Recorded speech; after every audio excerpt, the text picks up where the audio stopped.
Rameshwaram, the Benares of the south. One of the most ancient of religious sites, highly revered by both Vaishnavites and Shaivites, part of the Char Dham pilgrimage. The Rameshwaram temple is an astute marvel of the Dravidian style of architecture. Lord Rama had built the Ramasetu from here, the famous bridge which he walked upon to reach Sri Lanka. Rameshwaram is also one of the 12 Jyotirlinga Kshetras, where Lord Shiva is said to be in the form of light or fire. At Rameshwaram, on the 3rd, 4th and 5th of February 2017, a very significant event was held under the aegis of the RSS, the Rashtriya Swayamsevak Sangh.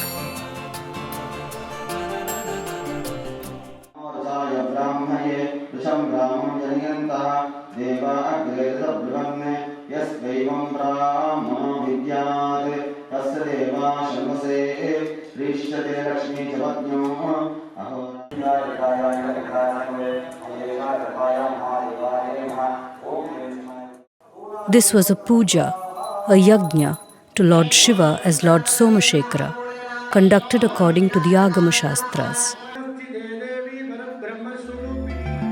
People thronged here from across the country to attend this very important yajna.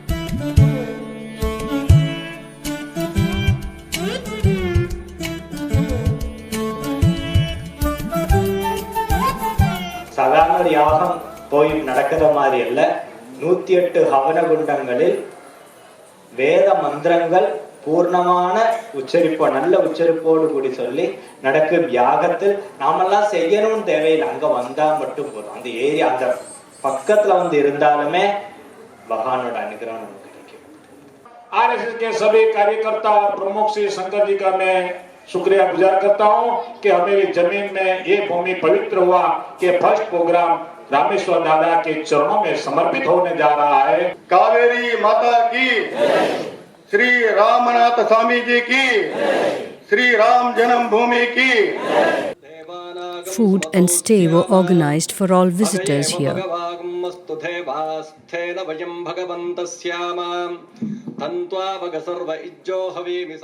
Ayurvedic medical camps were conducted. व्यक्ति को सर्प ने काट लिया, पागल कुत्ते ने खाया है, व्यक्ति ने पॉइजन खा लिया, क्या करना? 150 ग्राम सानी, 300 ग्राम तनी जल, 20 ग्राम मंजल हल्दी, ये मिक्स करके पिलाना, तुरंत अंदर जाकर और पॉइजन को सक करके वो वोमिटिंग के द्वारा निकाल देगा, व्यक्ति ठीक हो जाएगा। हमने कई प्रयोग किए हैं, सफल।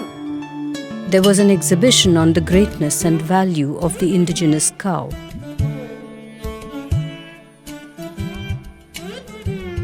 Urk, soaps, shampoos and many other products made from Panchakavya were on sale here by farmers from different parts of the state and country. Then there came the cows.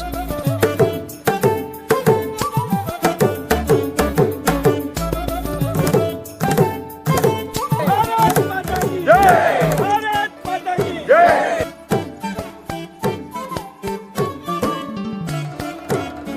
108 cows, all native Indian breeds, brought by farmers from far and wide to be part of the Go Puja, which is a mandatory puja done before any great yajna.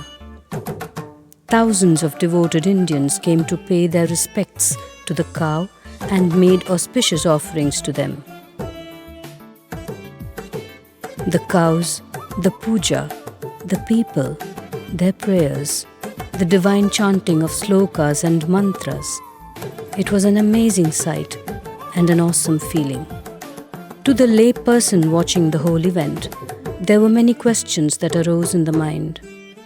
Why so much reverence to the cow, and that too to the indigenous Indian cow, especially in an age where farming is giving way to industry, when cow slaughter and beef eating have become a part of the way of life of many Indians. गौ माता एक सफल चिकित्सक है, मनुष्य की सब प्रकार की और बीमारी का इलाज, व्याधि का इलाज एक गौ माता के पंचगव्य से होता है। कैंसर से लेकर सब व्याधि एक गौ माता के गौमूत्र से, गौ माता के पाल दूध से, नई घी से, छाणी गोबर से और मोर, इससे सब प्रकार की चिकित्सा होती है। गोबर से खाद बनता है, फर्टिलाइजर बनता है, गौमूत्र से फिनाइल बनता है, गौमूत्र से दवाइयाँ बनती है, साबुन बनता है, घी से आके दवाइयाँ बनती है। गाय जो है जहाँ पर श्वास लेती है उसके इर्द गिर्द अराउंड उसके हेमिस्फीयर में ऑक्सीजन तैयार होता है, oxygen. Traditional cow has a bump at the back, and near the bump there is one Suryaketu Nadi. This Suryaketu Nadi, according to the science, according to our Vedas and all that, is absorb the cosmic energy, and this cosmic energy transfers into the body, and it comes to the traces comes to the cow urine and cow dung and cow milk also. अगर किसी भी महिला को pregnant हो गई है, उसे पता चल गया कि अभी माँ बनने वाली है, अगर उस महिला को चांदी के कटोरी के अंदर अगर प्रतिदिन रात को दही जमाते हैं और सुबह उसको खिलाते हैं, तो 9 महीने के बाद में जो बच्चा जन्म लेगा वो सबसे श्रेष्ठ होगा। उसका बौद्धिक स्तर बहुत अच्छा होगा, वो कलर भी उसका बहुत फेयर होगा, खूबसूरत होगा, और उसके जो सोचने की क्षमता भी है दूसरे लोगों से, उसका IQ लेवल भी बहुत ऊपर होगा। 47 में भी देश विभाजन के समय भारत की जनसंख्या ये 35 करोड़ थी, पर देसी गोधन 60 करोड़ था। प्रत्येक घर सम्मिलित परिवार थे, प्रत्येक घर में 10-15 गोधन था, और इसलिए उस समय बीमारी बहुत कम थी। आज देश की जनसंख्या 130 करोड़ होने वाली, पर हमारा गोधन बचकर केवल 14.5 करोड़ बचा है। उसको भी समाप्त करने की तैयारी है, और इसीलिए बहुत सारी बीमारियां, व्याधि बढ़ रही है। மாட்டை வந்து கட்டி வச்சு தீனி போடுறதுங்கிறது அவ்வளோ முறையானது இல்லை. அது காலார நடக்கணும் புண்ணியமிகு சாட்சிமை. அது தெரியும் எந்த மூலிகை மேய்ஞ்சிட்டு வரணும், இந்த குடும்பத்துக்கு என்ன கஷ்டம் வரப்போகுது, அதை சமாளிக்கிறதுனா அது என்ன மாதிரி மூலிகை நம்ம மேய்னா எனக்கு தெரியுமா, அப்படி தெரிஞ்சு அதை மேய்ஞ்சிக்கிட்டு வருது। 2003 में न्यूजीलैंड में एक सर्वे किया था, जो बच्चा जन्म लेता है उसको डायबिटिक होती है। डायबिटीज़ क्यों, किस लिए? इसके लिए कम से कम 5 ईयर्स उन्होंने रिसर्च किया, तो उनको मालूम उनका जो दूध वो पीते हैं, जर्सी गाय का हो, किसी का भी हो, not Indian guys, native guys, तो वहाँ से उसको डायबिटीज़ होती है। हमारा दुर्भाग्य है कि हमारे यहाँ से गाय है, बैल, अच्छी तरह तक सांड, उसको ब्राज़ील लेके जाता है ब्रीड इंपोर्ट, मतलब उसको एवॉल्व करने के लिए। वो वहाँ पर 5 करोड़ रुपीज़ का एक ऑक्स है, 5 करोड़, उसका वैल्यू हम नहीं समझ रहे हैं। तो ब्राज़ील लोग आके मिल्क एवोल्यूशन में बहुत ही बड़ा कर रहे हैं, और बहुत नॉट इवन ब्राज़ील, ऑस्ट्रेलिया में, न्यूजीलैंड में अपने काउस को बहुत डेवलप कर रहे हैं, अपने ब्रीड को डेवलप कर रहे हैं। और हमारा दुर्भाग्य है कि वहाँ का जो दूध है, जर्सी गाय का दूध है, पाउडर के रूप में बनकर वापस इंडिया में आता है, और वही पैकेट का जो दूध है, हम वहाँ का पाउडर बेचा हुआ हम आके यहाँ के बना के हम पीते हैं। गौ को माता ही समझते और माता ही है, पशु नहीं है। पशु समझ के इस गौ माता को आप मत समझो। काऊ यूरिन से बना हुआ फिनाइल, अगर हर घर में अगर गौमूत्र से फिनाइल का अगर पोछा मारेंगे तो मैं इतना यकीन से कह सकता हूँ कि कोई भी गौ माता कटने के लिए नहीं जाएगी।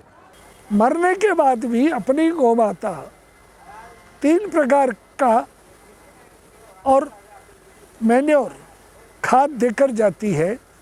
पहला समाधि खाद, इसलिए गौ माता को चमड़ी नहीं निकालना, उसको साड़ी के साथ समाधि देना, तो वो समाधि खाद 1 एकड़ में पर्याप्त है और 10 साल उसका प्रभाव रहेगा।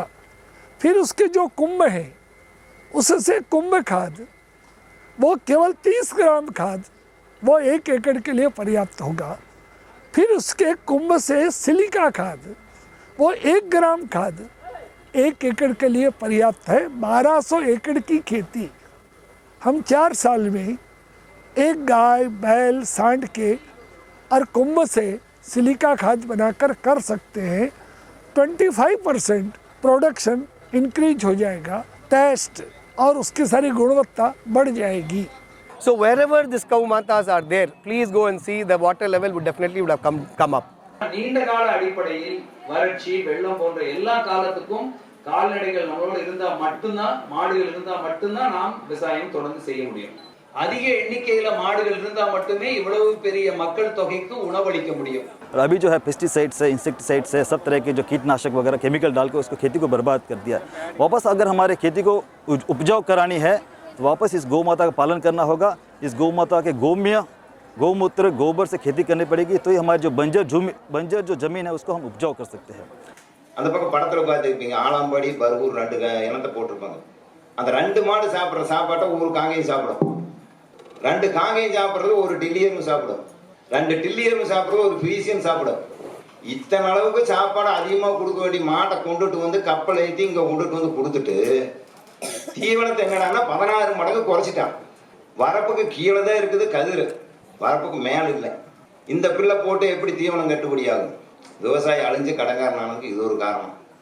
நம்ம உடற்புழைப்பை குறைச்சதும் காரணம் விவசாயத்தை வேளாண் இயந்திரமயமாக்குனது.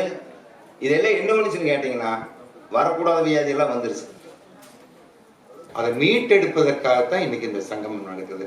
ஸோ அது வந்து கோமாதா நம்மளுக்கு முன்னால் நின்று அதை நான் செஞ்சு கொடுக்குறேன்ட்டு வந்திருக்காங்க. ஸோ இந்த பூஜைக்கு வந்திருக்கிற அத்தனை பேருமே மிக புண்ணியம் செய்தவர்கள். இது சாமானியமாக யாருக்கும் கிடைக்காது. இந்த வாய்ப்பு எவ்வளவுக்கு எவ்வளோ கூப்பிட்டாலும் கிடைக்காது. यह जो सोम यज्ञ हम कर रहे हैं, यह सोम यज्ञ प्राचीन काल में होता था। सोम यज्ञ अगर 12 ज्योतिर्लिंग पर किया तो पूरे भारत में कहीं भी अकाल नहीं पड़ेगा।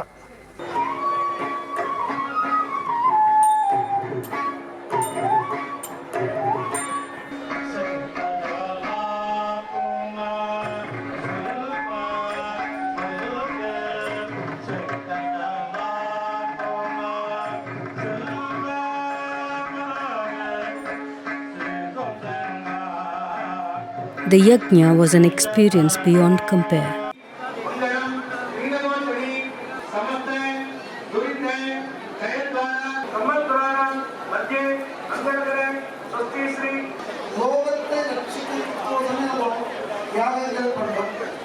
"108 families sat at 108 homakundas to recite the mantras and pray to the fire with scientifically selected grains, wood, ghee and oils."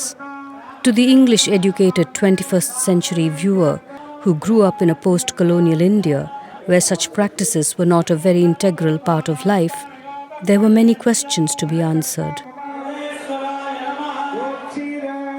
What is the effect of this yajna? Why the fire? Why these specific objects cast into the fire? What was the reasoning behind the mantras? What is the importance of a Jyotirlinga Kshetra? Some answers could be sought and found. For example, Jyotirlingas are located at certain geographically and astronomically significant points which are subject to certain forces in existence. Many years ago, people with a certain higher level of perception very carefully calibrated these spaces and fixed those points according to celestial movements. Temples were consecrated according to the science of energizing forms, which is the science of using life energies to enhance human life in a phenomenal way by making these spaces into a divine possibility and hence very powerful. இந்த 12 ஜோதிர்லிங்கத்தில் 5 Jyotirlingam bay of பெங்காலை control பண்ணுறது. அதனுடைய depressions எல்லாம் cloud மேக்கிங்ஸு, மழை பெய்யுறது. 7 ஜோதிர்லிங்கம் வந்து சிந்து Sagar, Arabian சீன்னு சொல்கிறாங்க. இந்த Arabian சீயில் வந்து அதை கண்ட்ரோல் பண்ணுறது. அதனால் ஆக்சுவலி மான்சூன் ஸ்டார்ட் ஆகிற ஏரியா வந்து அரேபியன் சீ தான், அங்கேருந்து தான் ஸ்டார்ட் ஆகும். இந்த மாதிரி 12 ஜோதிர்லிங்கத்தில் நம்ம சமயத்தில் சஹி முகூர்த்தத்தில் எந்தெந்த முகூர்த்தத்தில் எப்பப்போ சோமயங்கம் பண்ணோம்னா மொத்த தேசத்துலேயும் ஒரே சமயத்தில் எவ்வளோ மழை எங்கெங்கே எப்பப்போ தேவையோ அந்தந்த சமயத்தில் அந்தந்த ஏரியாவில் சமமாக மழை வரும் அப்படின்ற ஒரு சாஸ்திரத்தில் இருக்குது. And therefore, whatever prayers are done here have a multifold effect in their manifestation. This is a fantastic science. Why have we let go of such a science and instead bought into a system which is proving over and over again to be disruptive and dangerous to the very survival of man? Man is the most insane species, says Hubert Reeves. He worships an invisible God and slaughters a visible nature without realizing that this nature he slaughters is this invisible God he worships. திசா தர்மம்ன்ட்டு ஒரு தர்மம் இருக்கு. எந்தெந்த இடத்துல எது நம்ம develop பண்ணணுமோ அதை தான் பண்ணணும். அறிவு இருக்குன்னு நினச்சிக்கிட்டு எதையோ புதுசாக பண்ண பார்த்தோம்னா அது அந்த திசா தர்மத்துக்கு புறம்பாக போச்சுன்னா அதுக்கு மிகப்பெரிய அழிவை உண்டு பண்ணும் என்பது நம்ம கோமனா கட்டி கொண்டிருந்த ஏழையாக இருந்த மனிதர்கள் தான் அதை கண்டுபிடிச்சு நம்மளுக்கு சொல்லியிருக்காங்க. If you want to make a plant grow well, you don't need any magic potion for its leaves or flowers. All you need is to water its roots. India's roots are in its 65% agricultural practices and in its deep understanding of nature, of the cosmos and of energy. Knowledge which is now sought after by the world. Knowledge which is now becoming the end realization of years of so-called scientific and technological research and thinking of the West. Just imagine, they are able to give the distance between, from the earth to the moon. Sun is emitting a voice there. It's a Oma, 2 words of Om is what is being emitted. It has been recorded in our Shastras ages back. Now the NASA is trying to prove. Now NASA is understanding what is the benefit of this yagya, what is the benefit of this lighting, kuttu vellak or a diya. Now when you light a diya, as my other friend said, they say that 1.6 tons of oxygen is developed by lighting one diya from one spoon of a ghee, which is 5 ml. So this is the science now. Please understand that NASA is agreeing now. Bharat, the official Sanskrit name of our country, is a term that also means one who is engaged in the search for knowledge. We are today in a situation where we need to revive and re-engage with the immense knowledge and scientific thought that our forefathers have already researched and handed down to us over time. Knowledge that had a deep understanding of nature, of the primordial elements, and of how to live in symbiotic harmony with nature. We are unfortunately now witness to a process by which our own people are neglecting this knowledge out of sheer ignorance, while those in other continents are extending themselves to absorb it into their lives. Ignorance cannot be an excuse. It's unfortunate we Indians, we Bharati have really ignored the subject. This is a wake-up call for us to reclaim our inheritance and take our rightful place as the thought leaders of the world.